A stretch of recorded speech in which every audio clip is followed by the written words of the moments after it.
think classic cabin horror, but when you think Evil Dead, Nick, what comes to your mind? I mean, ashy slashy. I think of Bruce Campbell. I think of groovy and chainsaws and blood and over the top, ridiculous stop motion craziness. So the film begins with, again, the classic, a cabin. We get a cabin. It's not the cabin, but it's a cabin.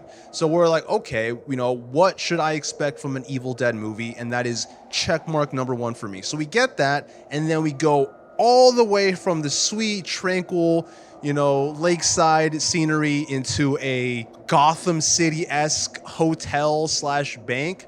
That's a major deviation. We're going away from the cabin to here. So initially I was on the fence. It's nothing new. Like, we've seen like that iteration, like Jason, we just saw it with Scream. And what I find usually annoying is that usually when we do this, it's like they're in the big city, it's real now, but it's like one fucking building. It's not like Deadites all over the city in this grand scheme. Like, that's the conceptually, that's what you're thinking. You're thinking like, oh, we're gonna get out, we're gonna go crazy. So most of the film takes place in the one high rise, which Evil Dead Rise, is it the rising from the dead, or is it this building, the high rise? Just high rise. God damn, I got some good glistening off my head right now. There's another movie that's just like this, and it's called Demons 2. The Demons 1 takes place in a movie theater, which is fantastic. It's just an amazing Italian horror. And then we get into Demons 2, where it's all high rise. It's sort of similar. Like, they're coming out of a media player. Like, in this in them, that's a VHS TV or some bullshit where they're watching a movie.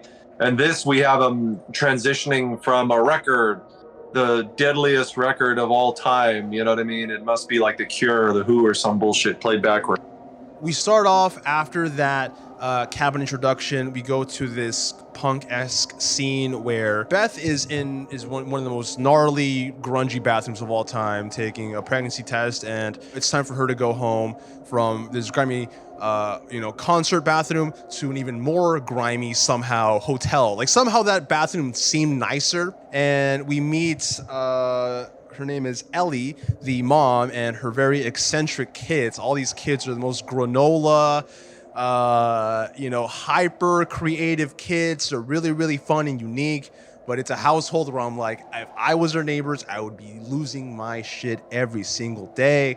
Did you find yourself engrossed in that family drama? How much did you care for, the deep sister relationship that we had on screen? I buy tickets for this movie. I get 2 tickets. I always get 2 tickets for me and my wife. All right. Long story short, she decides to make it. This trip. She's like, I want to be there. I want to go with you. And it was awesome for me. I'm like, it's bittersweet to see a movie alone. She's like, going into the movie, we're sitting down, and she's like, I hope no kids die. I would be really upset if any kids die.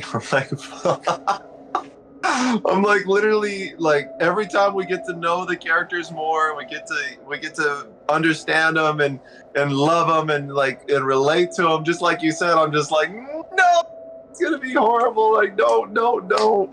I thought they did a really good job. I was very impressed with it. I was very stressed out, like, watching things unfold. But that's a good thing for me. It's a really good thing. I like that stress. It's like they have great personalities, but again, they have these elements of being annoying. And the mom is so supportive. She's really nice. And then when she becomes Deadite mom, and she starts talking about how they're like titty sucking parasites, it gives you the flip side where she's like, yeah, you tell them, man, because they're getting on my nerves. So if you love them, you're like, I want nothing to happen to them. If you hate them, you're like, yeah, let's go. Hit them with that cheese grater. As well written as those personalities were, they still defaulted, whether that was a purposeful 80s campy decision to be like, okay, you have fun, quirky dialogue, but you're still going to fall under 80s dumb slasher brain, where we're like, hey, let me go down into the very unstructurally sound basement of this bank, and what are all these crosses? Man, they must be real big fans of the band Creed. But they're like, yeah, this is a good idea. Vinyl, hey, I'm a hipster. I'll play this very dusty looking record. And like, it's a thing where we have to progress the story along to make it, get to the parts we want to see. But at the same time, I was like, man, we did such a good job with making them a little a cut above in that regard.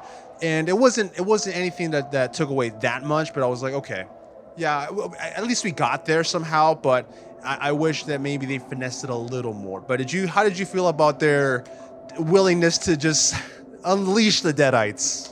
As a dad, and my kids are getting older, not as old as most of the kids in this movie, or 2/3 of the kids in this movie, they do some dumb shit, and it's not that far off. It's like, why did you turn the blender on with 3 rocks in it? Like, why did you throw all the silverware in the microwave? Why did you leave the door open when the hornets were coming at you? Like, the things that kids do are not far off from what the kids do in this movie. Classic children making bad decisions and parents having to clean up for it or pay for it, so to speak, in this movie. Evil Dead has some of the grossest gore, like going from Terrifier and some of the newer ones where that's their calling card, where it's people cut in half and all of the blood.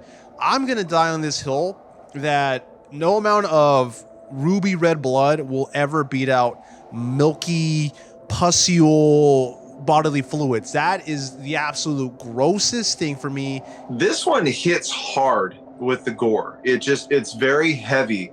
Like it reminds me of like the Sam Raimi dropping the axe, and you feel it, you know. It's just like every single thing that happens, again, is a cheese grater going across. Yeah, it's just like there's so much like sound that goes into it. It's very visual, but it's also like it's an attack on the senses. And I think it's a lot of like what the Necronomicon does. It's like you see these images of creatures and things, and it's always so freaky, and your mind goes wild thinking about what that's going to look like on film.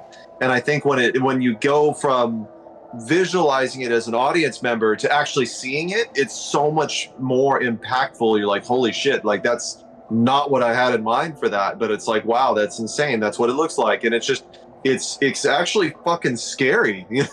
But the way it ended, I was like, man, it's like they could continue with Beth as a final girl, but they didn't really set up anything where it's like, oh, well, we have to finish her story. So they could theoretically put it back in the Disney vault for like another like 10 years, I guess, and then come back with a new iteration. So I was a little annoyed where I was like, man, I wanted a little more, at least 30 minutes more, because I realistically don't know when the next installment was. And Bruce Campbell was like, hey, I'm done with Ash. I'm an old man. I'm like, no, I want to see Old Man Ash. And then the movie came out, and it was like, okay, maybe I want to play Ash one more time. So it's like, what are we doing here? I don't even know if it's a valid complaint, again, that I wanted more, because everything that was near and dear to me from the OG films was there in some capacity. I still want to go on a 4 out of 5. I don't know what's stopping me from doing a 5 out of 5. Like maybe if I go on another viewing, like maybe like everything will click for me a little smoother, but it's a fantastic film. Any Evil Dead fan will be more than happy. This one here, I think, is something that I'm going to have to see how I feel about it to say it's 5 out of 5 out of 5. But for right now, I will say 4 out of 5 because I did really enjoy it. I'm looking forward to rewatching it. I really want to rewatch it again. You know, it's obviously something I'm going to probably watch alone this time. That's going to be kind of my indicator. Like maybe you ask me this question in 2 or 3 years when the next movie comes out. If nothing else, I freaking love the characters. I'm very much looking forward to seeing them returning in some capacity. Would make me very happy, but we'll see. Groovy chat, groovy things. You know what's even real groovy? Of you liking, subscribing, commenting. Do you want to see Ash in another Evil Dead film? Let us know, and if the answer is no, then you're wrong, but let us know anyway. Nick, Gerardo, Cam Slasher, Nick sent us out for favors. Blood, guts, spit, and ass, that's how we roll. Thank you, everybody.